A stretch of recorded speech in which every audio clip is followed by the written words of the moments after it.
All right, we are back. Hey guys, welcome. Thanks for joining us. Good evening, wherever you're watching from. My name is Jeb Smith, as many of you guys know, and we have our most esteemed guest with us once again this evening, Josh Lewis, back by popular demand to answer a lot of those finance questions, interest rates, anything regarding loans. So we have a lot going on here, Josh, with questions already. So I think we'll take some time and jump into it. But we always start with interest rates. So before we dive into anything, I think it's it's going to be a question a lot of people have. So let's start with rates. Where are rates this week? Not much movement, if anything, a hair worse than where we were last week. I was actually trying to just look at the bond chart here and just see. But to put it in context, when I say worse, a quarter point in fee.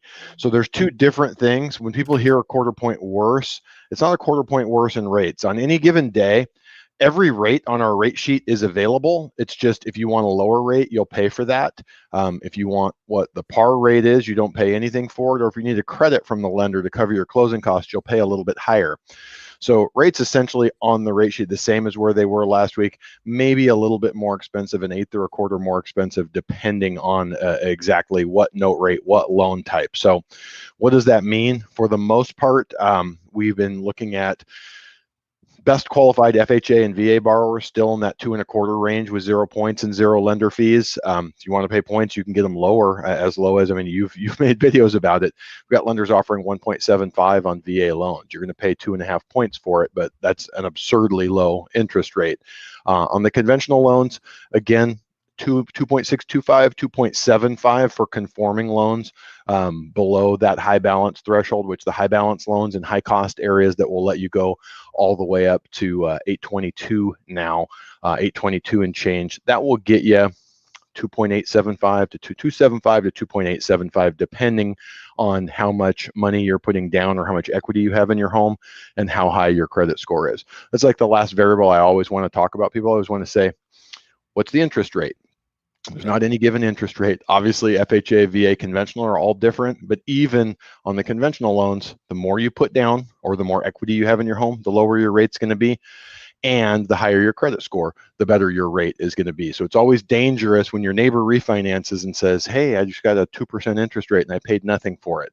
The neighbors rarely tell the truth. It's always wanting to embellish and have a little bit better than what they actually got. But on top of that, don't know what their situation is. My neighbor's lived in his home forever, probably owes about $75,000 on it, and he's a fine, upstanding citizen, probably has an 800 credit score. So it's going to be different than mine. It's going to be different than another neighbor that owes a different amount from me. No, good stuff. And so I guess what I'm hearing from you, not necessarily a trend, right? Where we're not expecting rates to continue to go up. It's just something that's happened recently. Anything to do with the stock market at the moment? It is. People? Yeah, it is. And it's more just a general mood in the market. I follow 3 different subscription services, really smart guys that all kind of come at it from a different angle. Two, I shouldn't say all of them, 2 of the 3, they follow more trends in general and the stock market. And their feeling is just with the thought that the 1.9 trillion stimulus is going to pass, that it's going to be good for stocks and it will hurt bonds a little bit. And there's a concern that inflation is going to get out of hand. We just got CPI figures, the consumer price index today. They were down again year over year. So we keep hearing these warnings every month when the CPI figures or the personal consumption expenditure, PCE figures, come out. Those are 2 main measures of inflation that the government and the Fed use. Every month when it gets ready to come out, everyone's getting ready to say, hey, we're going to finally see inflation. We're going to finally see inflation. You can't spend all this money, but we just haven't seen it. And probably the biggest example is for 40 years now, 30 years since the late 80s, the bust in Japan, they've been printing money over there. Their government buys basically all Japanese bonds that are issued. They buy them themselves, and they've yet to be able to cause inflation. So everyone remembers, looking back to the late 70s, early 80s, how bad inflation was. It's a different world, and there's just different things going on. So you asked a simple question. Is it what's going on in the stock market? Yes, stocks believe the government is going to be providing stimulus that will push stocks higher. That's generally bad for bonds, and fear of inflation from all that stimulus is bad for bonds. But again, the two guys that I follow that are really more technical in nature, they're feeling that there's just some negative bets in both the stock and bond markets, that once those wash out, that we probably will see a little bit of improvement. It will be really hard for rates to get better from where they were at the absolute best levels. But I don't really see anything on the horizon that should cause rates to get much worse. No, I agree. I mean, yeah, definitely a lot of money going into stocks right now, just where things are going, and I think that's going to continue, right? Especially if you give people free money to quote unquote invest, and to make more money on it. So we'll see how it all plays out. But you've been right on it so far, and I we obviously value that opinion. So. A couple of questions came up here that I want to start with. One was good. I'm trying to find it. Give me 1 second. So, Joe Babes Sam, FICO score 800, asking about conventional or an FHA loan, but he's also done 23 years in the service. So, obviously, a lot of factors are missing from this equation, right? Don't know the loan amount, don't know debt to income, don't know all of that good stuff. But I think the fact that he's got an option to VA, but yet he's considering an FHA or conventional is a good start to the conversation, because typically VA loans have the best interest rates out there, right? Now there's not those loan limits that used to be restrictive in most cases. So why don't you just talk a little bit about the three in comparing the three of them? So let's start in general with the VA versus FHA. For any borrower that's eligible for VA financing, it's always going to be better than FHA, and it solely comes down to how they handle mortgage insurance.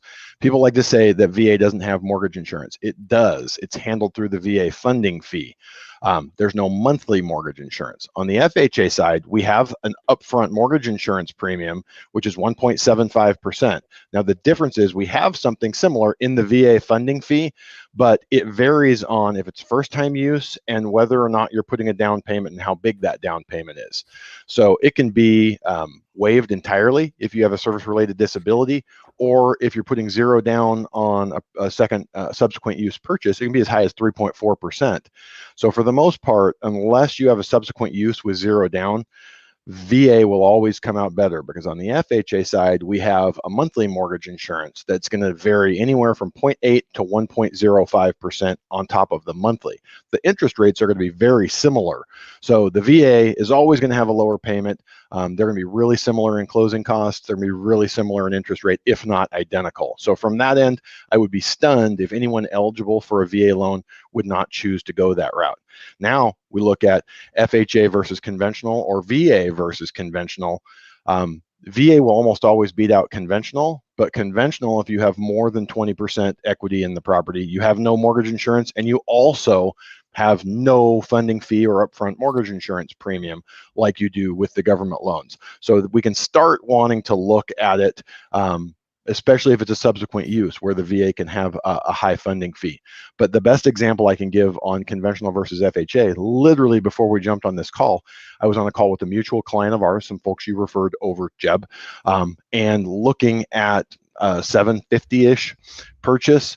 And we've talked about this. You have a very well-performing video, very high-performing video. It's got a ton of views breaking down the comparison between monthly payments on FHA and conventional loans. So for them, they're going to be a high balance loan. So we don't have the 3% down option on the conventional. We have to do 5% down. So we were looking at 5% down conventional versus 3.5% down FHA.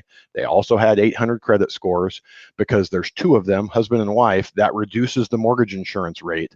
So their rate was going to be 2.75 on conventional versus 2.25 on FHA.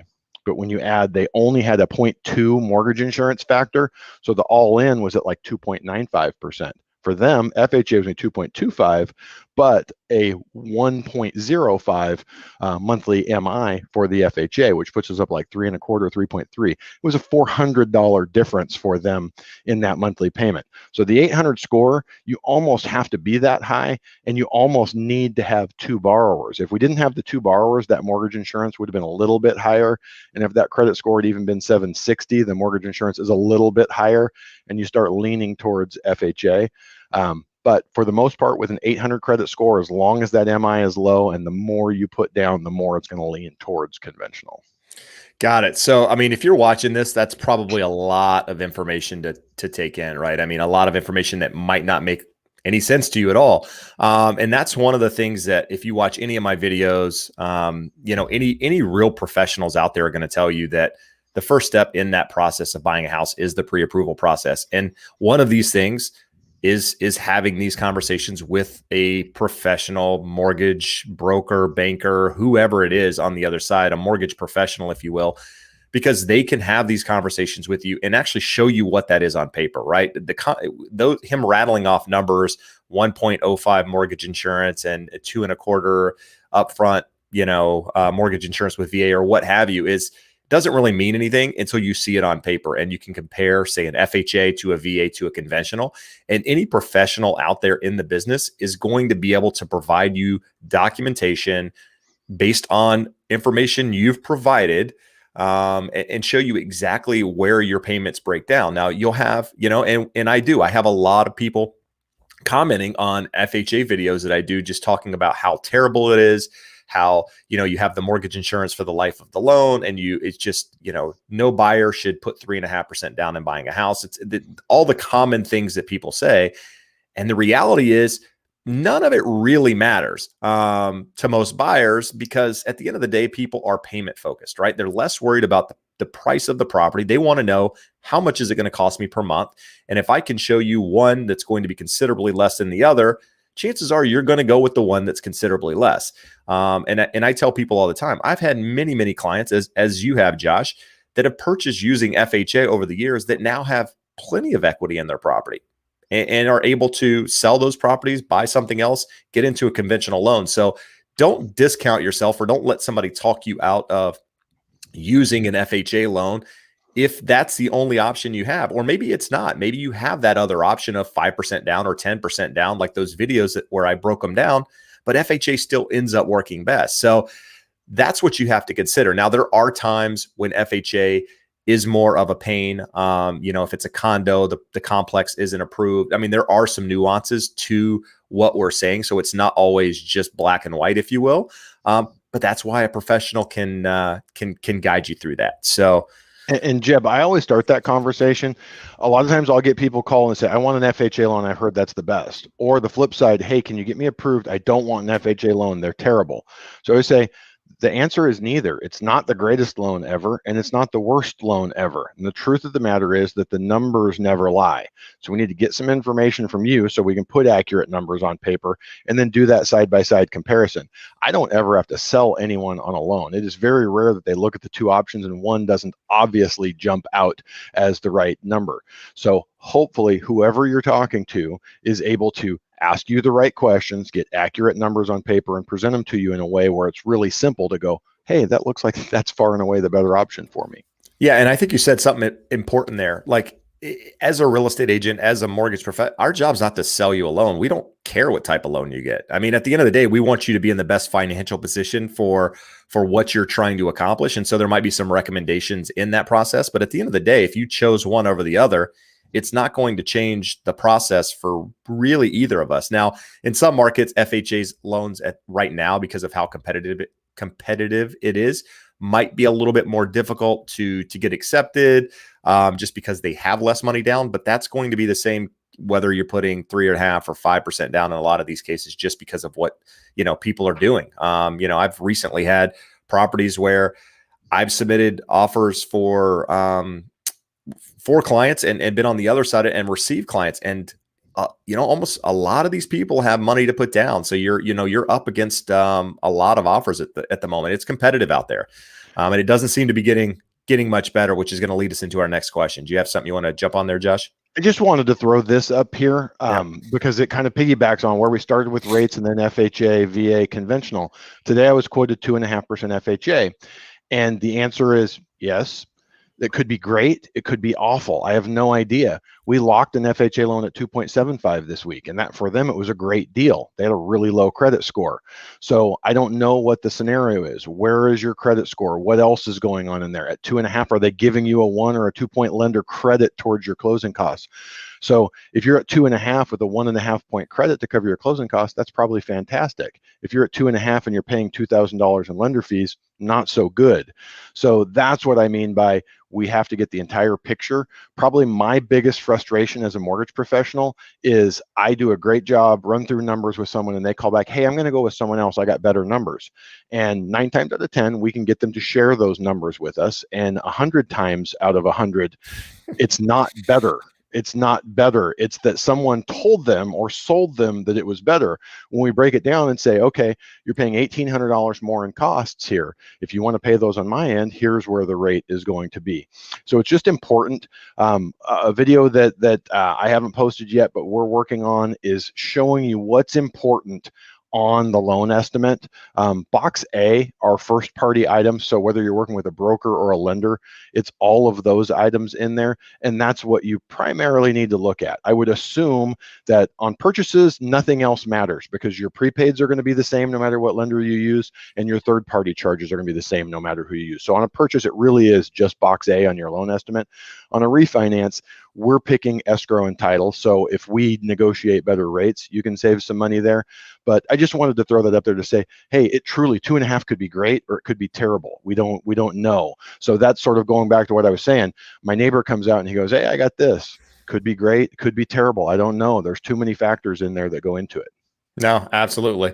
And if you want to join Josh on his YouTube journey, he's eventually going to post a video. I know it's coming at some point. A flurry are coming. They're so almost you should, produced. you guys should follow his channel as well. Find My Way Home and Buy Wise Mortgage. I'm not sure which one he's going to post it on. Maybe both. So I'll let him post it in the link here though, so you guys can get that link. I saw a question here that I wanted to address, and it pertains to Orange County, which is where we're located, but I think it probably is everywhere, not just locally, because as I've mentioned several times in these conversations, I network with a lot of people in different areas, in hot markets, in markets that maybe aren't as hot, but are hot right now just because of what's going on. And we talk about these things. What's your price point? What's housing doing? At what threshold are things sitting and not moving and what have you? And basically, the question here is asking about the condo market. Is it more relaxed in Orange County than the single families? And the answer is no, because typically what happens is, in most cases, now this isn't a rule, but typically condos are less expensive than single family residences in most markets, which means they're more affordable, so to speak. More people can usually qualify when the prices are lower. And so what happens is when you have condos that are priced, lower than a single family home, typically speaking, again, this isn't a rule, most first-time home buyers kind of lean into the condo townhome markets. And so what you have right now is a lot of people, millennials, coming into the market, a lot of people that are just entering the market for the first time. And so these condos are that first step to get their feet wet in the market. And so the condo market is moving as fast as the single family house as the single family market in most cases. And that seems to be the case regardless of where you're located. Now, one thing I will say is that it's specific, right? If you have a studio condo or you have something that's kind of abnormal with regards to condos, it's super small, 400, 500 square feet. Those tend to sit a little bit longer than, say, a 2-bedroom, right? Because more people want space. More people want 2 bedrooms, 2 baths, or the larger square footage. So you would think that the less expensive condos would sell, but typically those are probably properties that have not something wrong with them, but they just don't fit the box of what most people are looking for when buying a home. So you'll see more of those in most markets. But to answer the question, no, condos, single families doesn't matter at this point. I mean, and what's crazy is where we are, it's going to sound crazy depending on where you're watching this, but if it's under $1.5 million, $2 million, I mean, and it's priced right, it's going to sell, and it's going to sell quickly in most cases. And I know there's people out there going, who in the hell can pay $2 million for a property in Orange County? There's a lot of people. And these properties are getting multiple offers. I mean, I have friends that deal in the luxury market. And when I say luxury, I'm talking multi millions, 10, 20, $30 million. And some of these properties are getting multiple offers. So it's not just, that entry level, so to speak. It's a problem, quote unquote, a problem in all price ranges. So there's another question that came up, Josh, and we'll jump on this too, but opinion about inventory coming in Q3, Q4. So I've talked about it a lot. My opinion, I think Q4, I wouldn't count on Q4, but I think Q2 is probably when you're going to see the majority of properties, our spring market, right? That's normally when you start to see the activity pick up. I think this year you'll see that, but I think if you're looking at it on paper, I had this conversation earlier today. I think if you're looking at it on paper, the inventory levels aren't really going to pick up, because I think as properties come to the market, they're going to go into escrow quickly, right? And so on paper, it's going to look like, nothing changed, no numbers change, but I think you'll start to see more homes come to the market. But with that, I think you're going to see activity. But there's a cyclical, a seasonal, happening in the market on a yearly basis, and that is, spring is typically the strong season, kind of runs into the summer, and then the fall it slows down. I expect the fall again to slow down. It's just that time of year when people take their foot off the accelerator. They want to enjoy family time. They don't want to deal with people going through houses, house searching, all of that good stuff. So I wouldn't expect Q4 to be a big time for inventory, but that's my 2 cents. Josh, any? So these numbers again, Jeb and I are in Orange County, so we have the best numbers for Orange County and then California as a whole. But in the 500,000 and below range, inventory down 31% year over year. 500 to 750 down 51%. 750 to a million down 40%. 1 million to 1.5 million down 48%. So overall, just about 40% down in inventory. Demand in all those categories up 8%, up 1%, up 28%, up 26%. So demand up 20%, inventory down 38%. This is the problem. You guys, if you're out there looking in the market, I don't have to tell you, you see the 87 people going through and writing offers on an average home that you'd walk past in a normal market. So we're so far out of balance for supply and demand. I don't care. I don't care how much extra supply can come into the market. There's more than enough demand to eat it up. And my hope would be what it does is it moderates these price gains, that you're not seeing everything going 10% higher than the last home in the neighborhood or 5% higher than the last home in the neighborhood. I think that's our best hope, is we do get a little bit more demand. There's still a lot of supply. There's still 3-4 bids for every property, but not 20 where you feel like you have to go 5% over to even have a chance. That would be my hope. I don't know that I would bet on it. I would really like, for me, I don't like writing 20 offers with a client and giving them 20 pre-approval letters to get one property. I want them to be able to go get a nice home for a fair price. And sellers on the same way out, most sellers are buying another home. So cool. We talked about your client last week. That great. They got a wonderful number for their home and they're having a hell of a time finding a home. For almost everyone, a much more normal market is better. So anyone with common sense shouldn't be cheerleading for this market to go nuts like this much longer.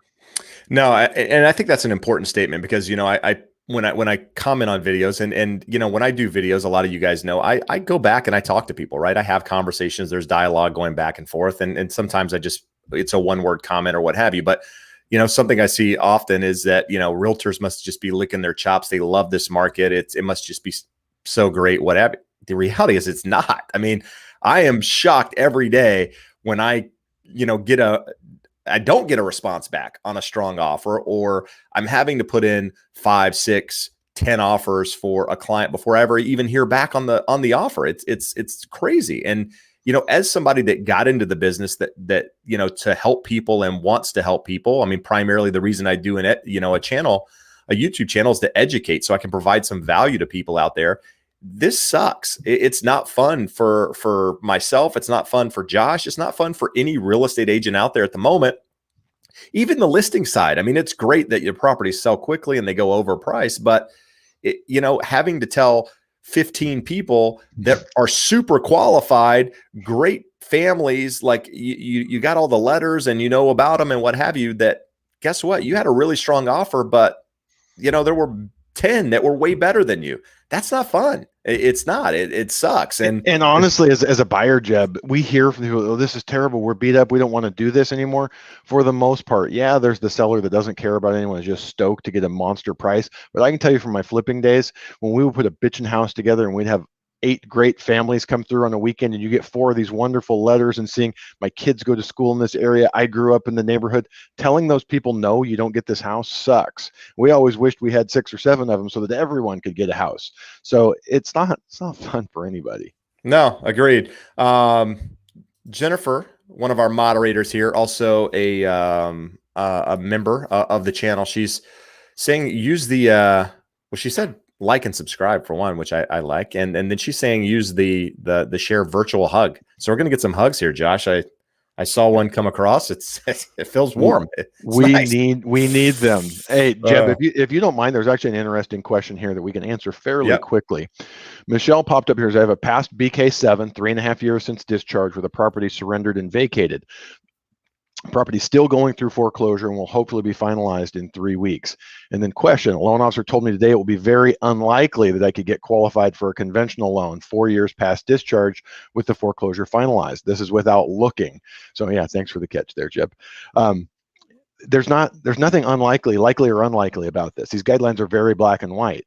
So on a conventional loan, you have to be 4 years from the discharge on a 7. So you're getting really close there. Now the other question becomes, on a foreclosure, you have to be 7 years from the actual trustee's deed. If in California, different states, there's different nomenclature for that. But 7 years from the date that you are taken off of title to that property.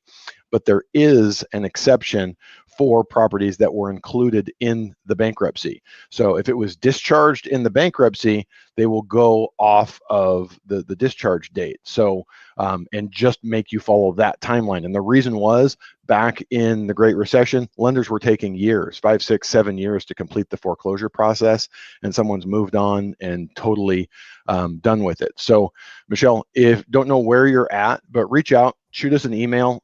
If you're not in California, we can get you connected with an expert that knows the guidelines. My business partner, Scott Shang, was the first person all over this in 2011 when those guidelines changed, and we can get you connected to someone that can help wherever you're at. Awesome. There you go. And there was another one here that was fairly easy to answer too, that I'm just going to throw up here. So Gwen asked, what credit score do you have? Do you need to have, or what credit score do you need for an FHA loan? So I've talked about this a lot, right? So FHA allows credit scores as low as 500. But if you're putting 3.5% down, you need at least a 580 credit score, 500 for 10% down, or more. But what we find, Josh, or what I hear a lot is, hey, look, I've got a 580 credit score. I've got a 600 credit score. My lender's telling me I need a 620 or I need a 640. You're telling me 580. Why can't I get a loan? So lots of lender overlays. So just because FHA will insure them doesn't mean that the lender wants to make them. I wish I had the chart here to show you guys. It probably wouldn't surprise you, but once you go under 620, the default rates skyrocket on those loans. The servicing cost, the cost of collecting the payments every month, skyrocket. So what you'll see is lenders just either do not do them, or if they do them, the rates and terms are much higher, like much higher. A 585 FICO might be looking at a 4% interest rate, whereas a 640 is looking at 2.25. So it's a big difference on that. The other piece that you'll often see, sometimes even the 620 and 640 scores won't get an automated approval. Automated approvals, they're sort of a black box, meaning they have their own ratios in there. There's a limit. You can only go to a 47% housing to income ratio or 57 total. 57% total debt to income ratio on an FHA. But if you have a lower credit score, you may not be able to go that high, or worse yet, not get an automated approval at all. Now we have to go to a lender that's okay with that credit score. We'll also do a manual underwrite, and then you have to follow the manual underwriting guidelines. Much lower debt to income and many additional requirements in there. So it is a simple question, but seeing what it means in the real world and how every other lender has interpreted it can be different. For us, it's one of the reasons why I like being a broker. I have lenders that fall everywhere on that spectrum. Will or won't do manual underwrites, do or don't have overlays on the guidelines. But for every borrower, we have a solution. Good stuff. Yeah, I mean, we've talked about that in excess in videos, and it's hard to get into detail like that without just rambling on. So it's good to bring it up in this type of environment. Brian asked a question about what are the easier acceptable issues with houses selling as is? When do you walk away? So, Brian, this is kind of one of those personal questions, right? Hard for myself or probably Josh to answer. He might have a different answer on this, but in the state of California, the residential purchase agreement basically says when you buy a house, you're buying it as is. And then occasionally you'll get people countering you or what have you, saying that, the property's being sold as is, we won't do any repairs. So the idea that you're buying it, in the condition that it's in without anyone fixing it. So, most what I've seen in my experience in getting home inspections is that the majority of things that show up in a home inspection are typically cosmetic issues, or things that have changed over the life of codes, while a property has been, because over time codes change, right? So, for example, back in the day, they didn't have codes on stair railing, right, in California, and so now there's a code to say they can't be any wider than 4 inches. So when you get a home that was built in the 60s and the stair railing is still there, the original stair railing, an inspector is going to call that out, right? Because it no longer fits today's code, but it didn't have those codes back then. Same with GFCIs in the kitchen, in the bathrooms, that sort of thing. It wasn't a code back in the day. It is now. So typically speaking, those are the things that show up. Now, occasionally you'll get bigger issues like slab problems or foundation issues or what have you that are more of a concern. So I think it comes down to what you're comfortable with. If, I have buyers all the time that are first-time home buyers that are scared to death about things that I wouldn't even consider asking for at all, just because they're not really a big deal to me. But, each person views those things a little bit differently. And with a seller, in most cases, sellers think their home is perfect, right? I mean, they've lived in it for 20 years and they've never had that issue and they don't want to fix that issue and what have you. So you got to tread lightly with some of that stuff. I personally try to get clients to focus on the bigger ticket items, the things that are more costly, because those are the things that cost more money to repair and get into it. And, a handyman can't fix it. But, I don't know if there's a right or wrong answer there. It to each his own. Josh, anything you want to add to that? The only thing that I would add is it's nice to say, hey, this is a hot market. I have 22 offers. I'm selling it as is, and I will do no repairs. So all the little minor things that you're talking about that come up, it's pretty reasonable to expect that, yeah, there's 5 or 10 little things that might add up to $300 or $400 of handyman work. I'm going to be responsible for that. If something major comes up and it's a $10 or a $12 or a $15,000 repair, I think any reasonable seller would know you're going to come back and you're going to want to negotiate that. I had no way of knowing this when I wrote my offer, and now this is a significant material fact. And as a buyer, an important thing to remember there is the seller could claim, well, I had no knowledge of this. Once you have shown them the inspection or any inspection you have done and made them aware of it, they have to disclose that to any future buyer. So it's not like they can then go on and I'll just go back and find one of the other buyers. They may find another buyer who's totally okay with the issue when you are not. But once a known and fairly significant issue arises, most sellers realize they're going to have to deal with it. And I would like, again, thinking the best of most people, I would think when they listed it as is, they weren't saying, hey, I got this terrible thing happening here, I'm going to push it off on someone else. They were not aware of it. And that does regularly happen. Homeowner, especially on something that's been a rental for 20, 30 years, they probably haven't gone and even looked at the property and don't know themselves. And they would like to just move on and be done with it and like to sell it as is. But again, everything's negotiable. Just you putting in the upfront contract that it's as is really just a warning to the other side that, hey, I'm not looking for you to come back and negotiate after we get into the contract. No, and I think there's another important thing that you said there is that, in this environment that we're in right now where people are receiving a lot of offers, you do get people coming back with that, hey, we're not willing to do anything. But what I will say is there are reasonable and fair people out there. In fact, I have a client right now. We sold his house well above anything he thought it was going to sell for, anything I thought it was going to sell for, quite frankly. And we got a list of repairs, and he's actually doing like 95% of them. All of them were reasonable. He wants the buyers to get a good house. I mean, he feels like, hey, look, they paid more for it than I was ever expecting. I'm willing to help them out and make sure that they come into to a great house and everything's done. So there are reasonable people out there. So don't think that every single transaction you go into is going to be, one of those that where people aren't willing to work with you. I think it's probably more common now that they're not, but in most cases, like most people are reasonable people. And I feel like if even in cases where people are like, I'm not going to fix anything, I've had it happen many, many times in my career, we're not going to fix anything. I tell my client, let's submit it anyway. Let's see what happens. And the client goes, oh yeah, that's $300-500. We'll do it. And because they don't want the deal to fall apart either, right? They have to go back on the market. Days on the market adds up. They've got to start the process over. And a lot of times these sellers already moved on mentally, maybe sometimes physically, right? And they've already started packing. They want to get past it. So just because somebody tells you that doesn't mean you can't ask for it. And I think that's important. Jennifer's asking a question here. Let's go with that one real quick. After your inspection, if a large ticket item comes up, I would walk away. Okay, so she's just commenting on that. Here you go. I'll let you answer this one, Josh. So the bigger answer on if we wanted to build a model to back our way into where can prices go, it's not just interest rates. Just think about it this way: if the government is selling bonds at a negative rate, that's different than a lender. So they're selling mortgage bonds at close to zero. They still have to have a markup. They still have to make money. They don't have the way our mortgage market works in the United States. It's not depository funds being lent for the most part anymore. So there's a cost everywhere through that transaction. So we would never see negative rates. So in the past, people have said 3% is the lower floor of what rates could go. We've seen that's not true. So if I was a betting man right now, what is the absolute floor? If 10-year bonds were selling at 0% or went negative, you could see a 30-year fix down as low as 1%.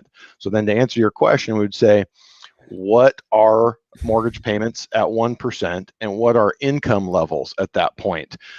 So what we've shown, if you look at real home prices, so instead of plotting home prices of what the dollar cost of a home is, you put it in terms of what percentage of the median home income goes to the payment to purchase that, the median priced home at the current interest rates. They've been remarkably flat since the 80s. Up until the 70s, they were going up because median household incomes were going up as women entered the workforce.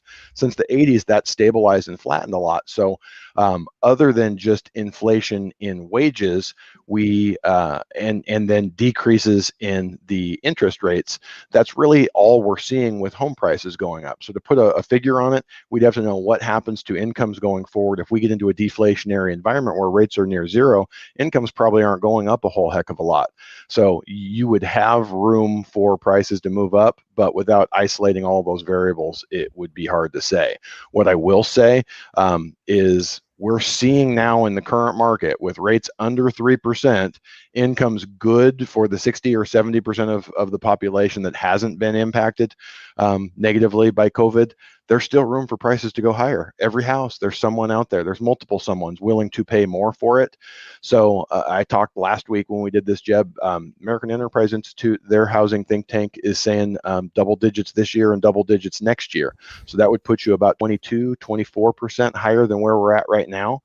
And that's nuts. Now you're getting down to a really small percentage of people who can afford those homes, even if rates went all the way down to 2%. So again, I'm sitting here rooting hard that doesn't happen, but you could probably go 25, 30% higher from where we are right now, and most homes would still have a market for them. But you would get away, Jeb, you and I've talked about this before. Southern California homes, especially beach communities, there is an infinite demand for those properties, but there's a difference in willing demand, meaning I would be willing to buy one of those homes, and able demand, I have enough income and down payment to qualify for it. We run out of able demand at some point, so the demand doesn't matter, and then the supply comes back into balance and prices have to come down. No, that's a good breakdown there. I mean, yeah, I mean, people ask about negative interest rates all the time, and the reality is it can't happen. But that's a whole different, that's a video. There you go, Josh. That could be your first video. Yeah, it can happen. It can happen from the government. The government can borrow at negative rates. You and I are not going to get to. No, understood. So Mike B is asking a question here. There are properties for sale with a rent back requirement, or when there are tenants. Considering current situation with moratorium, et cetera, would you look into placing an offer on such property? I would say, I mean, again, it depends on the situation, right? If you're able to get a quote unquote deal on a property, perhaps you're willing to risk a tenant being in there. But typically, like when you buy a property, there's a rent history, there's estoppels, there's things you can get to show proof of the tenant's making a payment and what have you. And so I wouldn't necessarily count all rental properties out just because there's a tenant in them. But I would be cautious, like you're saying, in this environment that where people are probably going to, I mean, this is going to continue forever. And forever meaning at least another 6 months, probably, if not longer. No way. 18, 20 more months, Jeb. We already went through this. We have at least 20 more months of moratoriums until the current forces that are in power in the House and Senate will get voted out if they continue to want to push it out that far. I disagree with Josh on that, but Josh thinks we're going through November of 2022 on moratorium. So we will see. I mean, I wouldn't count anything out at this point, but regardless, you've got these moratoriums in place, which allow people basically to not make their payment. There's nothing you can do in most states. Now, there are certain documents that the tenants are supposed to provide to landlords, and if they don't and don't meet certain requirements, in theory, they could be evicted. In California, good luck. California is a very tenant-friendly state for anybody out there watching that doesn't live here. And you could live there probably for the rest of your life and never never make it out. But that's a whole different situation. But again, to get back to the question, I wouldn't discount it completely just because it is a rental property. Maybe ask for proof, that the people have made their payments on time. Maybe ask proof. Maybe you can get them to rerun credit or what have you, and see where they are financially. I mean, they're not necessarily required to do that if they have a lease and are in the property. But if they're a tenant and they're the kind of tenant that you want in the property, chances are they're willing to provide that documentation so that they can stay there and not have any issues coming down the road. The greatest predictor of future repayment is past payment history, far above and beyond a credit report. So in no world would I buy any rental property right now without seeing the proof, not just a rent roll saying, hey, we did receive these amounts, proof that those funds were received and at what time over the last 12 months, 10 months since we've been here impacted by COVID, and it'll be 12 months soon. What I will say is, we've talked about this. For the most part, people are good and they want to do what's right. I have a 4-unit building over in a blue collar community in Long Beach, and I expected when this came down that those folks over there were going to get hit hard, and we were going to have to make some big concessions to keep them in there and make it work. And we've had most of these tenants for 5+ years, so I want to make it work for them. And we've been flexible in when they can pay. But currently, as of today, we're on time with everything on a 4-unit building in a blue collar community. So I am surprised at that, but it goes to show that people want to do the right thing for the most part. And now we're probably going to start seeing some comments pop up of, no, here's the situation of bad things. The bad news is the 10% or less of people that are turds are such spectacular turds that's what you remember. But 90% plus of people are good people and they want to do the right thing. Unfortunately, it's a small little minority of tenants or whatever group we want to talk about that will take advantage of a situation and use whatever power, leverage, authority they have. So my long way of saying, I wouldn't necessarily shy away from it. I would be very cautious, and I would absolutely insist on seeing not just a rent roll, but bank statements showing the receipt of the rents post-COVID. Good stuff. Yeah. And I actually have, I know a couple different people that I golf with or know through different avenues that own multi properties. We're talking 50 properties. One guy has 300 plus doors.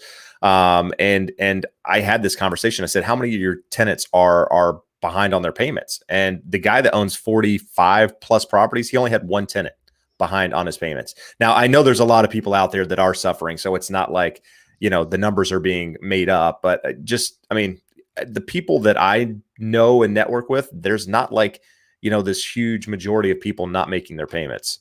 Let's throw this up here. Maria makes a good comment. It's not a question here. Some landlords are giving the tenants a bonus for paying their rent on time, something to consider for landlords. Like we've talked about, most tenants are good people and want to make their payments. Most landlords are both good people and smart business people. I can tell you, I would work with any of my tenants to find a way to keep them in there before, especially in this environment, I would want to deal with a bad outcome for them. A bad outcome for them is a bad outcome for me. The longer they stay and happily pay their rents, even if it's a below market rent. If I end up being $100 below market on rent, that costs me $1,200 for the year. If I have a 2-month vacancy, I'm out more money than that. So for the most part, we want to keep our tenants in those properties as long as possible. And this is just a situation where everyone, I would hope, that's been spared the wrath of COVID and had their income and their household not impacted negatively, I would hope we could all, show a little grace and help the people that have been negatively impacted. No, absolutely. There was a question up here I wanted to find. I'm trying to find it. Let me just real quick throw up here. Yep. Michelle had asked a question. She wanted to know what is the contact info. We usually do this at the end. Let's do it super early here. And we'll give, so Jeb, Jeb's email is jeb@jebsmith.net and mine is josh@bywisemortgage.com. So any questions that you have, and Michelle, we have a number of really good contacts for you in Texas. I saw that's where you are. So definitely shoot me an email. We'll get you connected with someone that can help in Texas and knows the foreclosure included in bankruptcy guidelines and can get your information and see exactly what you are capable of doing now. There you go. So I can't find the question I was looking at, but I think this is a question worth answering. When is the best time to buy a home? After spring. So I think right now, the best time to buy a house is when you can find one that matches what you're looking for. And let's say 7 out of 10 things or whatever your number is that you're willing to go with and actually get an offer accepted, right? I mean, in California, you could be writing offers for months and in some cases and not getting anything. So I wouldn't necessarily pick a time of the year to go off of it. I think at this point, are you comfortable with the payment that you're being quoted from your lender? The house that you're looking at, does it meet the, what you're looking for in a house and the location, all of the stuff. And then if that matches, why wait? Why would you wait 2 months? I mean, chances are prices are going to be higher in 2 months. And 2 months after that, chances are prices are going to be higher again. I mean, and this isn't a push to tell you to buy. At the end of the day, you've got to make those decisions. But I think if you look at the numbers, I mean, we've talked about this many, many times, chances, home prices are going to go up for at least this year. A lot of people are quoting 2 years out, even 3 years out in some cases. I don't want to throw my neck out there that far just because, you never know what could be thrown out there that could change that. But I think just based on where we are at the moment, you're going to see home prices continue to rise. So I think the sooner you could probably find something, the less expensive it's going to be in the long run. The bigger question, and like when most people ask that, it's when can I get a better deal? When is it better or more advantageous for me? In most markets in the United States right now, it's so heavily skewed towards sellers that it's important to be in the market at all times. So when a home comes up that you would be happy with, you can put in an offer because you're probably not going to get the first one. And a home is different than anything else. It is your home. It's where your family lives, and it's not a temporary thing. You should be in that thing for 5 to 7 years for it financially to make the most sense. So I wouldn't want to be under pressure or under the gun having the right offers on homes that I don't love because I tried to time the market to a 1 or 2 month window in the year and get pinched on that. No, and there's two questions here that are coming up. One's Grace Seal. Now I've talked to Grace Seal I think she goes by Grace, a couple of times off camera via email. In fact, I refer her to a great agent up in her market, and I know she's working with him.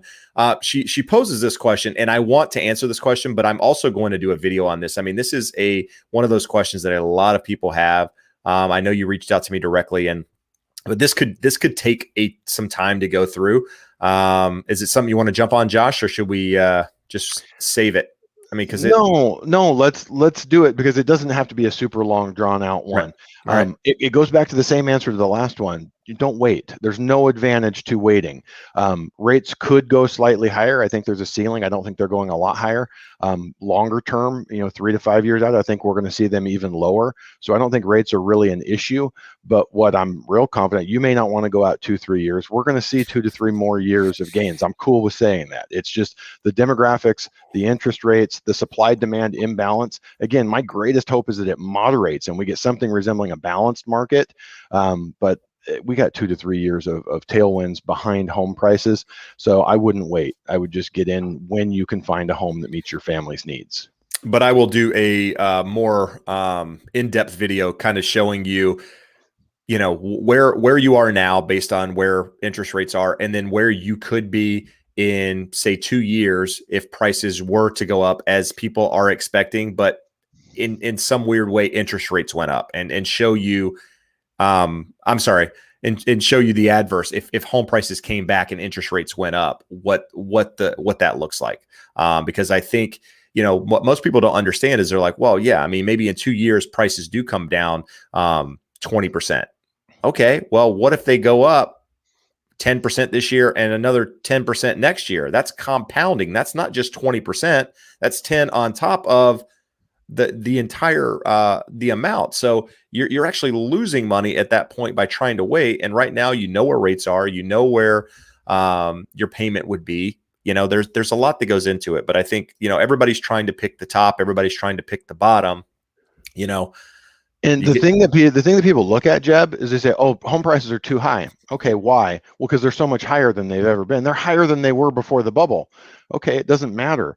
If I show you a trend line from the 70s to now, we are just barely above the long-term trend for home prices and peaked above it at some point last year. So we're starting to get into an area where you would start to worry about it. But people have been saying for 3, 4, 5 years, home prices are too high. We're back above where the bubble happened. The bubble wasn't caused by high home prices. The ridiculously high home prices were caused by the crazy loans that allowed people to buy homes they could never afford. So we don't have any of that. We have none of those fundamentals. And we're just now barely above trend. So again, if we had 2 more years of double digit, we ended up like 9% last year. If we ended up at 9% this year and 9% next year, yeah, we're going to get a correction. But they don't correct from basically long-term trend. They go above trend and then correct. So anyone thinking about getting in the market now is going to have some gains underneath them before the market corrects, and the magnitude of correction will largely be dictated by how much we overshoot the long-term trend. So again, people love to get on YouTube and love to say crazy things to get clicks, but numbers don't lie. That's my favorite line for anyone. I don't need to sell you anything. Numbers don't lie. If anyone wants to have that debate, if anyone wants to go through real numbers, I'm happy to do it. Unless they're on a thumbnail, then they might lie. If you're clicking on the video because there's numbers on there, those numbers might not be real. All right. So Javon asked a question earlier she wants us to address. I know you got to run at some point, Josh. So here, I got her question. Let's do that one, and then we'll jump at that. So saw a house in Hoover, Alabama that's 289,900, 3-bedroom, 3-bath, 2,000 square foot, 0.69 acres. My closing cost is $6,000. What would you offer on this home in the market that we're in? I have an FHA loan. The big follow-up question I have is, what is the market that you're in Hoover, Alabama? I would think it's like most everywhere else in the country, 289.9 with 2.5, 2.25 FHA rates. It's probably pretty good. It's probably pretty good like everywhere, and pretty hot, and there's a lot of offers. So really, it just comes back to the supply demand question. If they get 10 offers on that, you better go over list price. If it's a market where they're getting 2 or 3 offers, maybe you offer list and you pay your own closing costs. If somehow it's a market that's not as hot and they're lucky to get 1 offer, maybe you give them full price and ask them to cover your $6,000 in closing costs. Without being in your market, it's really hard to give you an accurate answer. And what I would add to that, Javon, is a professional agent on your side, somebody that can break down the comparables and say, hey, look, this house, they can pull up, your market depending on where it is and say, hey, look, this is what these homes are selling for that are 3-bedroom, 3-bath, 2,098 square feet. This is what, my opinion of the value is, and help guide you, right? So that you're not just throwing darts out there trying to determine the price. When making an offer, assuming you have an agent, which you should in most cases, that's part of our job, is to guide you through that process and help you understand the value of that property and why they're asking that number, and and give you an idea of where you would be in that environment. So, and if you don't have that person, reach out to me. I have contacts all across the United States, as many of you know who have reached out. Josh does as well. So it doesn't matter if you're looking for finance, you're looking for a real estate agent, we'll put you in touch with somebody that will actually take the time and guide you through that process. So, are you out? I am going to head out. All right. So appreciate letting us answer a few questions. And I'm going to stick around. So, okay.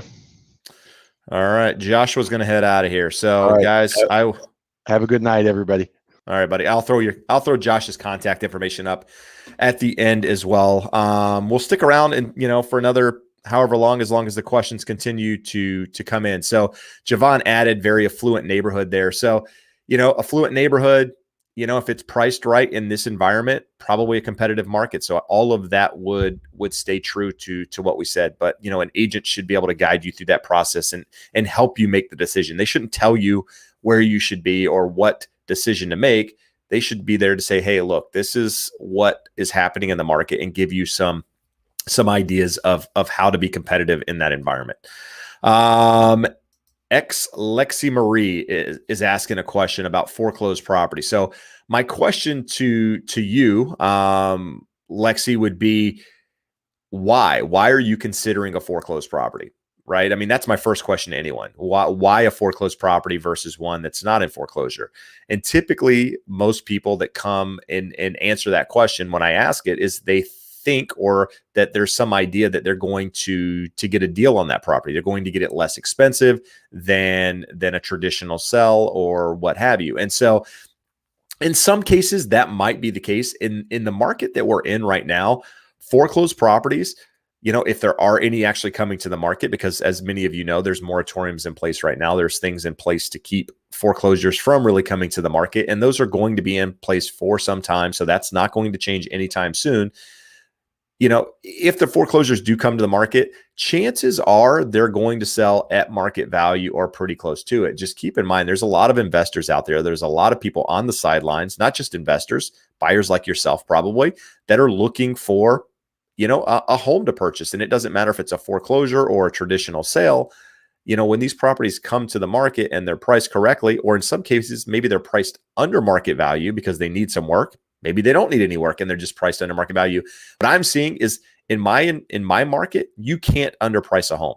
If you do, it gets so many offers, it gets bid up so quickly and so high that it ends up selling for what the market value would be. So I wouldn't focus on foreclosures being my sole purchasing, what I would consider purchasing. So I would consider everything. If it happens to be a foreclosure, maybe you don't shy away from it because it's a foreclosure, but understand that foreclosures in some cases, by the time you see them, typically they've been through the process of the bank owning them, and all the liens have been removed and what have you. So you don't necessarily have some of the issues like buying it on the courthouse steps. But if you were one of those people buying it on the courthouse steps, there are other things that you need to consider. So just my thoughts on that one. Let's see here, guys. Any other questions? Throw them out there, please, and we will try to address them. Apologize. I'm just going through some questions here, guys. Where are you guys watching from? Let's hear that too, because I know in some areas of the country it's almost 10 o'clock. So appreciate you guys watching. I know New York's in the house here, so thank you, Nina.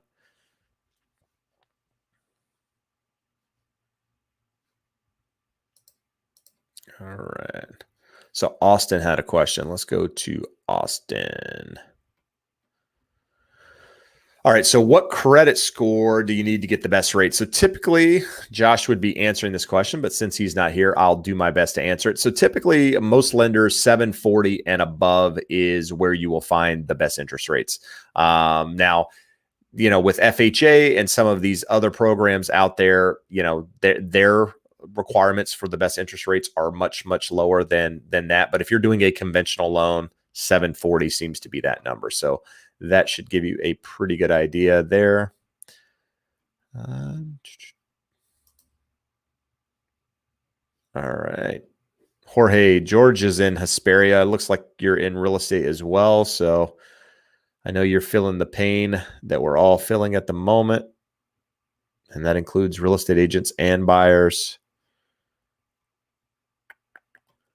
All right, guys, we're going to cut this short if we don't get some questions. All right, I'm not really seeing any questions, guys, that are coming up here. We got people watching from Franklin, Tennessee, California, Georgia. Lupita is watching from Orange County. So Brandon's asking a question here. So what are your thoughts on building a home versus buying? So this is one of those questions that never really comes to light here in Orange County where we are, because there's not a lot of land to build. In other areas of the country, I'm originally from North Carolina, so I know what you're talking about here. But where I am, there's no land to build in most cases. Mostly everything is infill properties at this point. But the question is, can you buy the land, get a construction loan to build it, right? Typically speaking, you either own the land and have to get the construction loan for the financing. If you have the money to build a house, I mean, I guess the easiest way to answer this is building a home is going to be less expensive in most cases than buying a property in most markets, just because the cost to build is at a lower price per square foot in most markets than it is to purchase a property new. So I would tell you that, buying or building is definitely going to be the better option in most cases if you can qualify or if you have the funds and the land to do it. But those loans are harder to qualify for than, say, a conventional loan or an FHA loan. So it's not as easy as just traditional financing on those, but that should give you a pretty good idea. So if you're in an area where you can do that, it's something to consider for sure.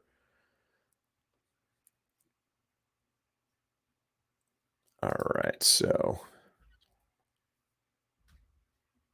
so Freddie's saying, I've been thinking to sell and buy or rent out my current home and buy another. Any thoughts, advice? So this is a question I actually got yesterday from someone else, and in my market. In fact, we were talking about, them selling their property and potentially buying out of state, buying another property, or keeping their property as a rental and buying something else. So what I would tell you about the second situation is keeping your property and buying something else.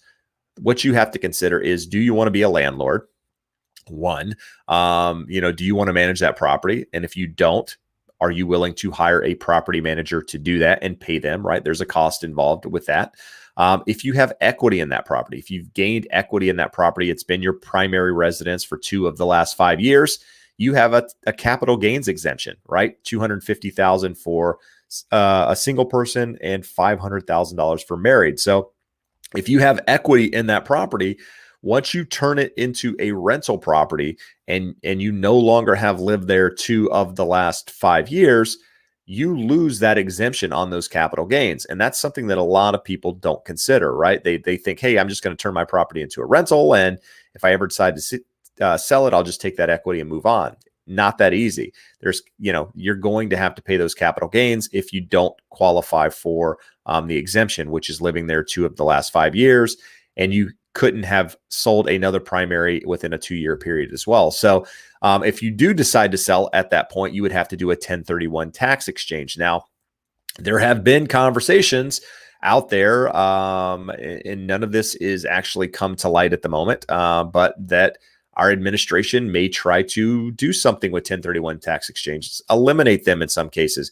Again, I don't know that that'll happen. I don't think it'll happen, but if it did, you would lose the ability to roll those those gains over into another property and avoid taxes. So something to consider there. Now, if you're thinking to sell your property and buy another, that's a little bit different equation, and something that is hard to answer, not knowing exactly where, all the fundamentals of everything that you're trying to accomplish. But, I'm seeing a lot of people right now sell and buy out of state, buy other properties and what have you. So, if you're in a position where you need to sell and buy, or you want to sell and buy, just make sure that, you've thought through those decisions, right? I see a lot of people at the moment selling in California and buying in other states. And what I will tell you is that there will be a lot of people with regrets, right? A lot of people that didn't think the process through, that sold their property because they thought the grass was greener. They thought that, it was going to be way less expensive moving to, say, Texas or Arizona or what have you. And the reality is, yeah, it may be less expensive, but, not as much as most people think. So, and then once those people sell in California and try to move back to California, it's going to be price shock in most cases. So if you're in California and you're trying to sell and buy something else, just, maybe you keep your property here, you rent it out for a year, and you go rent something in another state for the time being to make sure you like it before you buy. And then if you're just selling and buying, in this market, selling is going to be probably the easier side, regardless of where you're located. If you're at fair market value, buying is probably going to be a little bit more difficult. So, if you need to do one, if you need to sell in order to buy, it's going to be a really nice process on one side and a tougher process on the other. So, that was a long way of getting around to your answer, but I hope that was helpful. Let's see here. Does PMI stay the life of the loan if you don't put down 20%? So if you're buying a conventional, if you're using a conventional loan and you put less than 20% down, no, the PMI does not stay on for the life of the loan. It will come off. It typically, when you have 20% down, at some point you can refinance and remove that PMI. I think if you're with your current lender and you're not refinancing, I think it has to get down to 78% or so loan to value, and that PMI will come off. So, it will come off at some point, to answer your question. But now, if you have an FHA loan, it's on there for the life of the loan if you put less than 10% down. But if you put 10% down on an FHA loan, it will fall off after the 11th year. So hopefully that answers your questions there. All right. So Patrick is asking a question. Which bid would win in this case? Person one bids $700K on a home, 10% down, versus person two bids $710K on a home, 5% down. Both have great credit scores. Tough question, Patrick. Sellers' motivations are different depending on what they're trying to accomplish, and honestly, what their agent in a lot of cases encourages them to do, or advises them to do in some cases. So it's not as clear as, this one would win every time, because that's not necessarily the case. But what I will say is that most sellers are focused on the dollar amount, right? So if one is 10,000 higher than the other, and the realtor has done their job and said, the buyer at 5% is approved. They've talked to the lender, they've verified that. And if they haven't, they should, before considering that offer. And they should also do it with a 10% down buyer. I would tell my client to take the higher offer in most cases, because as an agent representing a seller, I'm going to make sure that person qualifies. So I'm less worried about what a buyer is putting down in most cases, because I'm doing the due diligence on the backside just to make sure those people qualify. Now, on the flip side, there's a lot of people out there that don't do that. So it's not as easy as just saying one or two, because some agents might look at that and go, well, the guy with 10% down is obviously more qualified, and that's not necessarily the case. So in this case, I would say bid two wins, just because it's the higher price. Gracehill is asking a question here. I'm going to let this one be the last question we do today. because we're not getting a lot of questions in. But I appreciate it, guys. If you do have additional questions, just put them in there and we'll make them part of the next video, or I will go back and answer them. But any major cons with purchasing a new construction home? Not really. In most cases, what I will say is that new construction properties, in some cases, when you do the builder upgrades and that sort of thing, it's a ripoff in most cases. You pay way, way more money for their material, for their cost of labor than it would be to buy the house in the condition that it's in, or the basic condition of the property, and then doing the stuff after the fact. And I realize that's a complete pain to do, but it's a lot less expensive. The downside to doing it that way, though, is that you have to pay cash for that. Whereas if you buy it as part of the new construction property, in most cases, you can finance those costs into the purchase price, which means you don't have to come up with that cash, and you're just paying it as part of your monthly payment. So there's I don't know if there's an easy answer to that. It just really depends on what you're trying to accomplish. But yeah, not outside of that, not really a lot of negatives. So we've been on for an hour and 15, not a ton of questions coming in tonight, guys. So I am going to cut it here. But I do appreciate you guys taking the time to watch. I appreciate, all the support here. I'm going to throw information up for Josh and myself, just in case you didn't catch it earlier. If you have questions, reach out to me directly. I will get back to you. It might not be immediately, but I will definitely take the time to respond to you or put you in touch with the person who can get you the answer. And it doesn't matter if you're looking for financing people, you're looking for realtors in your area, I will make that connection. And I'm putting my name on this, right? So I'm going to make sure that these people are solid people. And again, you've heard me say this many times, I network with a lot of top professionals across the US that do business the same way I do. Relationally, they're experts in their business, they're professionals, and they will guide you in the right direction. So don't be afraid to reach out. And if you haven't done so already, do me a favor and hit that like and subscribe button. But for now, guys, thank you for watching. We will see you again next Wednesday at 6 p.m. Have a great night. Bye-bye.